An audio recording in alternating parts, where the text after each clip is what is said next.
up here on the front tubs.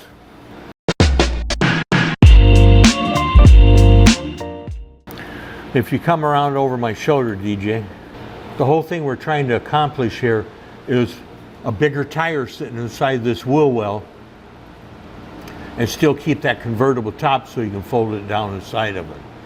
So you're very tight in here now that we have it cut out. We've taken the excess room and we've cheated it. So we've made the tubs in a two-piece tub. And the purpose of that is, one, to make it hopefully easier to be installed. And two, the way that we broke this apart, we're coming with this front tub right to this part of the rear floor and this bulkhead. Rear floor goes across, the bulkhead comes up. So my thinking is to be able to put a bigger tire with a stock frame, because this is still fitting the floor right to this point, and that's where it's going to stop. So you can put this in there, and we'll show you where we have the difference in the size here. There's our panel sitting there. So we're going to go up here to a stock floor that we just happen to have. This is an original stock C1 floor. And so when you come into this pocket, this is the pocket that we're dealing with. We're trying to cheat a little bit more room, a little bit bigger tire, and still have that convertible top fold down in there.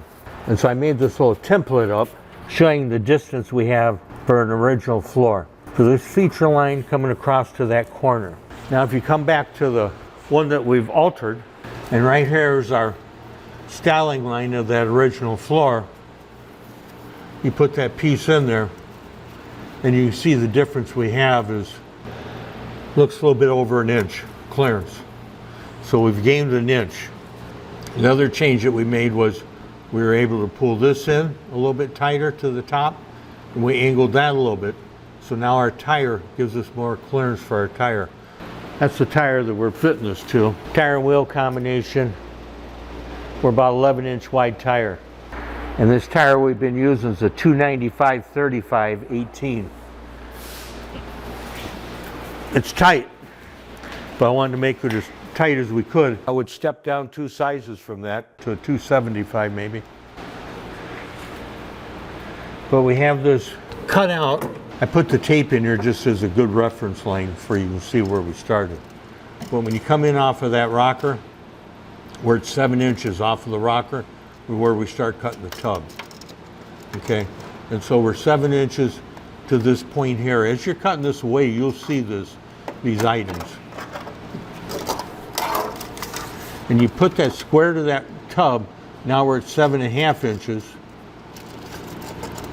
And we grow a little bit more. We're coming straight across with our tape. Now we're about 8.5 inches. And so you know when you come to this point where this rear bulkhead comes, that's where you're going to stop, and you're going to cut that right off. And you're going to cut that back inside of there. So you'll see later on as far as how that fits. So you'll see now we have our front and rear tub mocked up. We chose to do it this way because our front tub is 1/2. That for some reason in my mind, I think they want to maintain a stock frame. I think you can get away with just putting the front half in, give you a little more clearance for maybe a little bit bigger tire. And so you can see we made up a little bridge to hold our parts. No screws. We started videos 5, 6, 7 years ago, and I've been preaching that in these videos, no screws. So we got screws out here on the wood. You got to just think about how can you lay something out and bridge it so you don't use screws. Simple 2x2 that we cut, put a little radius in it when we cut it on table saw so we can hold. This is holding everything. We have a clamp coming in through the hole of the original floor. So we got one clamp, and the rest was just little wedges holding it in place. So these are at an angle where we can just kind of tip them out of the way. They stay right in place. Take our one clamp off, take our part out of here. And I already know this is where I'm putting the epoxy. So I'm gonna go to the other side and get everything out. The other thing to do is you gotta wipe everything down with acetone or lacquer thinner to get 100% of the dust off of it, which I have done. I did that before I put the parts in their places. So Greg has been kind enough to Mix up my epoxy. We like mixing it up, putting it in a baggie instead of the tubes, because if you ask me, the tubes are a lot of money. They're convenient if you're more into the convenience than to get exactly what you want. This baggie, I don't know what it costs, but it's probably 10 cents. When you buy tubes, you get the first tip free, the next tip is $15. So if you don't use a whole tube at one time, you're spending a lot of money. So that's as simple as making a baggie like this. So you're gonna come in here and start applying it to the back side. And you see the plastic that I have, you can use visqueen, just something to cover up the suspension in the frame. So if someone was to drop down on it, you're not making a mess of all those pretty parts.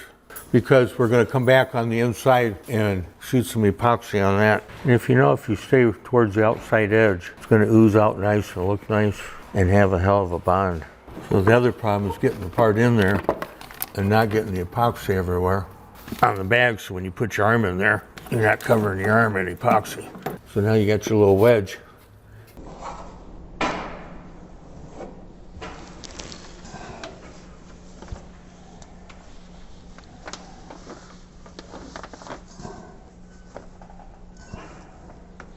So now onto the other side. Now we're going to repeat this on the driver's side. Then again, the epoxy. Nice thing about epoxy is it doesn't kick quick. So you're not in a hurry to make it happen. And as soon as you get it out of this bag, it kind of slows down the kicking process. Okay.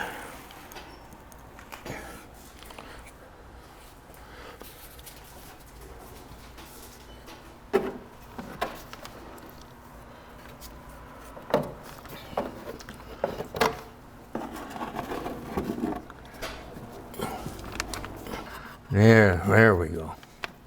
I'll take this little stick and cup that Greg has conveniently sitting here for me, and we'll finish it off. So that is basically your install for your front tubs. Once all of that kicks off, that's when you'll come back and finish your body work to it and make it look pretty. You can see when we were bonding this together, we came in here and swiped the excess epoxy out of our way that we didn't need. You still come in here with a grinder and clean it up. But this instruction is to show the install of it. The grinding is pretty basic. We're going to fold our top down in here. So our top is folded down the side of here. We have a little more clearance for our tubs, for our tires, and still have a top to fit in there. That's what this was all about. A lot of work for a little bit of room, but an extra inch here, an extra inch there, all adds up. Our floor is finished off on the bottom side because this side gets the interior in it. So now we're going to say thanks for watching.